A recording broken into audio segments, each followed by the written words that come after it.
Shalom à tous, mes bien-aimés dans le Seigneur. J'espère que vous allez tous bien. Moi, je me porte aussi très bien par la grâce de Dieu. Bon, Dieu m'a fait grâce parce que je suis encore là avec vous. Et j'avais un nouveau thème aujourd'hui. Et le thème que Dieu m'a mis à cœur, c'est sur la repentance, bien-aimé. Vous savez, bien-aimé, c'est important la repentance dans la vie d'une personne, dans la vie d'un chrétien, quelles que soient tes croyances religieuses, c'est vraiment très important devant Dieu. Vous savez, peut-être toi tu te dis, bien-aimé, moi je vole pas, je vis pas dans le mensonge, je vis pas dans l'impudicité, dans le vol. C'est bien si tu ne fais pas cela. Mais est-ce que dans ton cœur, tu as regardé aussi qu'est-ce qu'il y avait? Peut-être dans ton cœur, on peut trouver de la haine. Peut-être dans ton cœur, on peut trouver de la rancune. On peut trouver de la jalousie, des rancœurs, plein de choses qui ne glorifient pas Dieu. Vous savez, même à l'époque de Jésus bien-aimé, il y avait les pharisiens, il y avait les scribes, et eux, ils donnaient l'apparence. Ils prenaient plus soin, en fait, eux, qu'est-ce qu'ils faisaient à cette époque-là? Ils prenaient plus soin de leur être extérieur plus que l'intérieur. Et Jésus, il était là, il les avait fait la remarque. Il a dit, pharisiens hypocrites. Donc, là, ils avaient dit, vous prenez plus soin de votre être extérieur.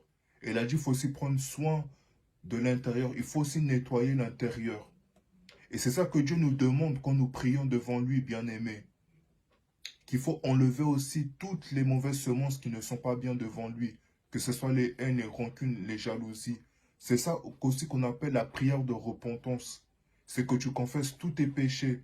C'est bien, oui, tu vis pas dans le vol, dans l'impudicité, c'est bien. Mais il y a d'autres péchés cachés que toi, tu commets. C'est pour ça il faut le dire aussi dans la prière.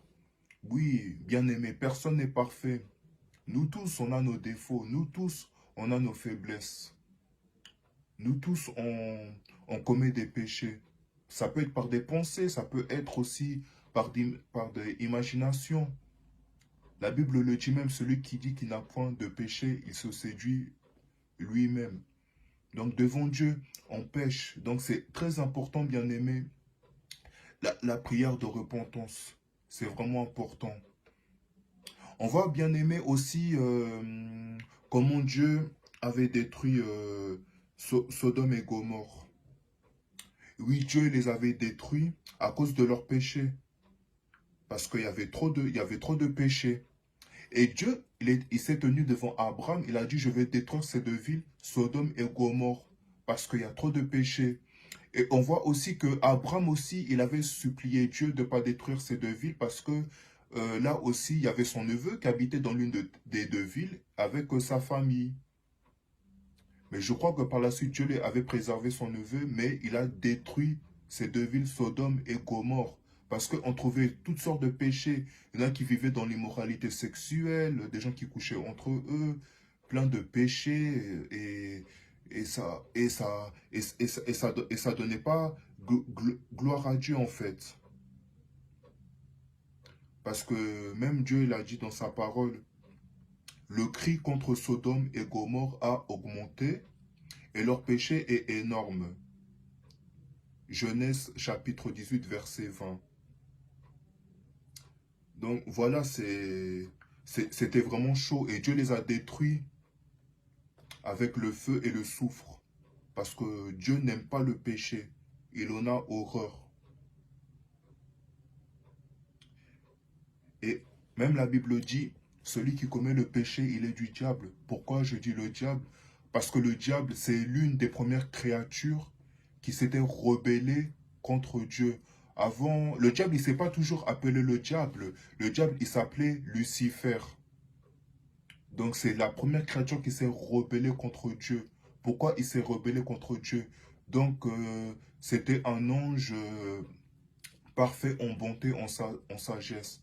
Mais je ne vais pas trop parler du diable, j'en parlerai dans un prochain thème. Mais c'est le premier être spirituel qui s'est rebellé contre Dieu. Parce qu'il a voulu prendre la place de Dieu. Comme il savait que c'était l'un des anges les plus puissants. Parce qu'il y avait trois archanges. excusez-moi, il y avait lui qui s'appelait Lucifer, Michael et Gabriel. Et chacun des trois dirigeait le tiers des anges, en fait.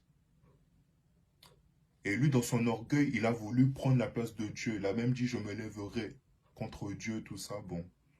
Et Dieu l'a précipité sur la terre avec un tiers des anges à cause de leur rébellion. Donc voilà, donc c'est le péché. Et il y a eu la mort spirituelle, il y a eu la mort physique à cause du péché, comme nos premiers parents avaient fait dans le jardin d'Éden. C'est le péché. C'est vraiment ça, bien-aimé, qui nous sépare de Dieu. Oui, bien-aimé, on, on voit tout ce qui se passe. On voit qu'est-ce qui s'était passé à Haïti il y a 10 ans. On voit aussi le tsunami du côté de l'Asie. On voit les guerres, les famines. Même la Bible le dit. Il y aura des guerres, des famines dans divers lieux. Et on voit c'est ça qui s'est réalisé dans ce monde. Mais à cause de quoi? À cause du péché. C'est à cause de nos péchés. C'est pour ça que Dieu aussi permet cela. C'est comme le coronavirus. C'est terrible. On voit bien aimer comment les gens sont en train de mourir à cause du corona. À cause du coronavirus. Comment les gens sont en train de mourir. Donc, bien aimé, c'est très très important. La Bible dit dans Ésaïe chapitre 59, verset 2, mais ce sont vos crimes qui mettent une séparation entre vous et votre Dieu. Et ce sont vos péchés qui vous cachent sa face et l'empêchent de vous écouter. Oui, bien aimé, c'est à cause de nos péchés. Donc, c'est ça qui nous sépare de Dieu. Donc, c'est vraiment terrible, bien aimé. C'est vraiment très terrible. Oui, tu peux même aller à l'église. Tu peux être parmi les chantres. Tu peux être l'un des plus grands pasteurs. Tu peux être modérateur. Tu peux être protocole, dernière dame. Tout ce que tu veux à l'église. Tu peux donner l'apparence à l'église. Mais la vie que tu mènes à l'extérieur, est-ce que ça donne gloire à Dieu? Est-ce que ça glorifie Dieu? Vraiment. Faut que bien aimer. Il faut vraiment qu'on s'examine. La vie qu'on est en train de mener, est-ce que ça glorifie Dieu? Comme hier soir, quand je m'étais posé chez moi, quand je m'étais connecté sur Facebook, et en fait, moi, j'avais suivi le vidéo d'un frère. Elle avait parlé, oui, sur les chrétiens. Les chrétiens, la vie qu'ils sont en train de mener. On voit les chrétiens, oui, dans le mensonge. On voit les chrétiens dans l'impudicité, dans la fornication, la masturbation, dans la polygamie, dans les critiques, les rancunes, les haines. Donc les chrétiens, nous les chrétiens, la plupart, on est devenus comme des païens, bien-aimés. Les choses qu'on fait, on est vraiment devenus des païens. Donc maintenant, les chrétiens d'aujourd'hui, bien-aimés, sont à l'aise dans le péché. Donc ça ne dit plus rien. Ils sont vraiment à l'aise. Donc c'est devenu une mode de vie, de vivre dans le péché. On est vraiment devenu à l'aise. Après, quand il nous arrive des choses dans nos vies, on est étonné. Pourquoi Dieu n'agit pas? Mais c'est nous, c'est à cause de nos péchés. Et Dieu ne supporte pas le péché. Et même Dieu, il a dit dans sa parole, le salaire du péché, c'est la mort. La mort spirituelle et la mort physique. Et le péché va te ramener en enfer. Et ça va te séparer de Dieu. Oui, parce qu'il y a beaucoup de chrétiens, ils pensent que l'enfer n'existe pas. Ils pensent que c'est devenu en fait comme un slogan. Même la Bible parle de l'enfer. Lisez dans vos Bibles. Mais malheureusement, beaucoup de chrétiens n'aiment pas lire la Bible. Même prier, c'est devenu toute une histoire. On est distrait dans les choses du monde. On est vraiment trop distrait. Oui, l'enfer existe. Il y a même des versets, tout ça. Et beaucoup pensent que non, ça n'existe pas, c'est un slogan. Mais Dieu ne ment pas. La Bible le dit même, on ne se moque pas de Dieu. Ce qu'un homme moissonnera, ce qu'un homme aura semé, il le moissonnera. Que ce soit le bien ou que ce soit le mal. Dieu n'est pas un homme pour mentir, ni se repentir. L'enfer, ça existe, bien aimé.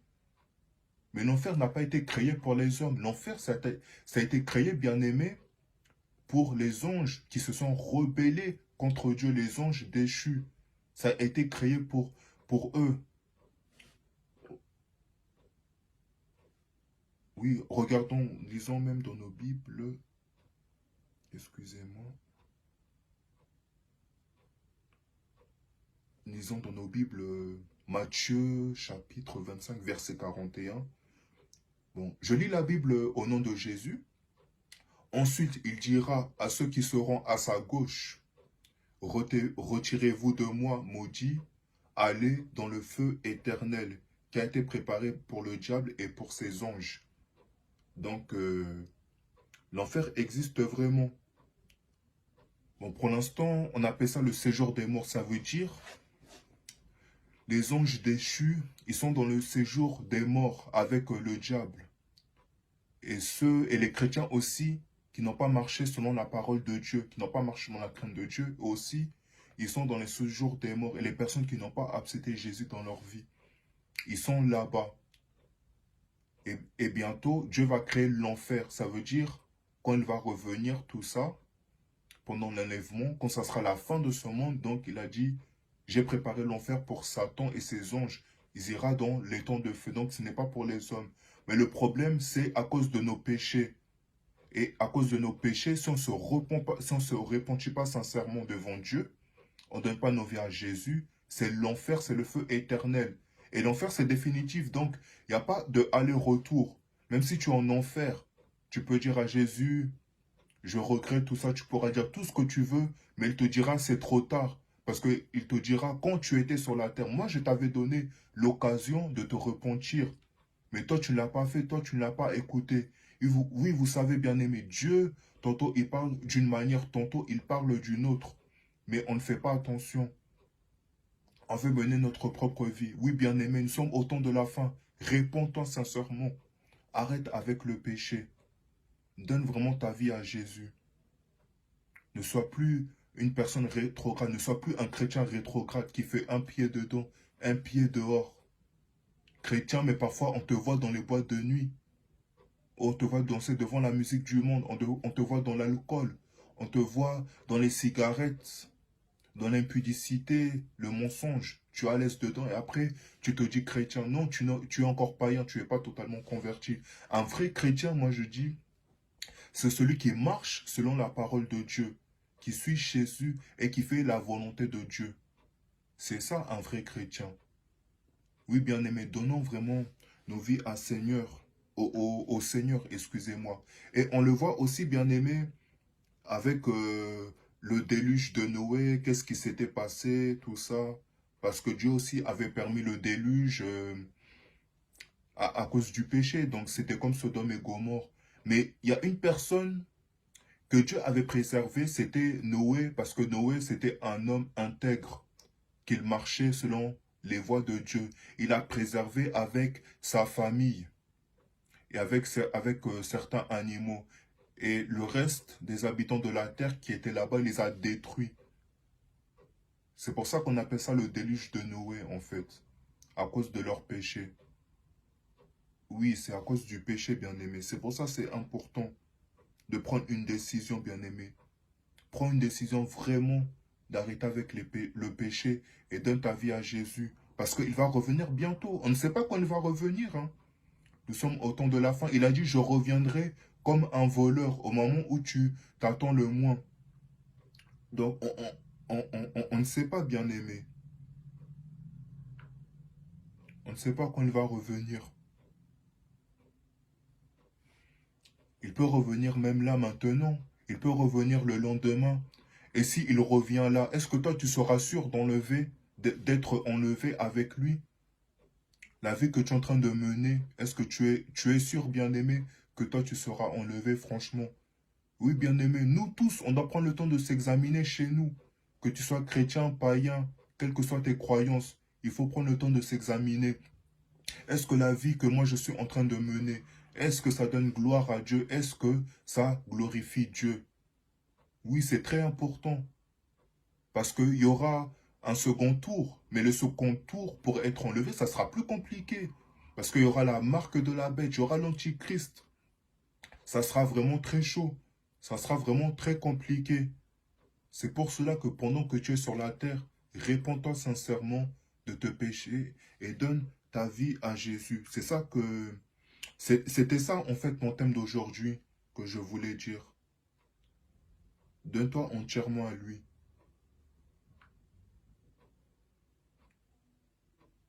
Même la Bible le dit, Acte chapitre 3, verset 19. Changez donc d'attitude et convertissez-vous pour que vos péchés soient effacés. Donc, c'était ça mon thème d'aujourd'hui que Dieu vraiment m'avait mis à cœur. La repentance. Et réponds-toi sincèrement, vraiment. Donne vraiment ta vie à Jésus. Il t'aime et il veut que tu sois sauvé. Et il nous a vraiment donné accès auprès du Père. Par rapport au péché de nos premiers parents, on appelle Jésus le second, donc il nous a vraiment donné accès à travers la prière. C'était ça vraiment mon message. J'espère que vous allez suivre vraiment ce message et ça va beaucoup vous fortifier, ça va vraiment vous toucher. Bon, avant de clôturer, je voulais faire cette petite prière. Et si vous êtes intéressé, vous pouvez aussi le faire avec moi, chez moi. Ça, je le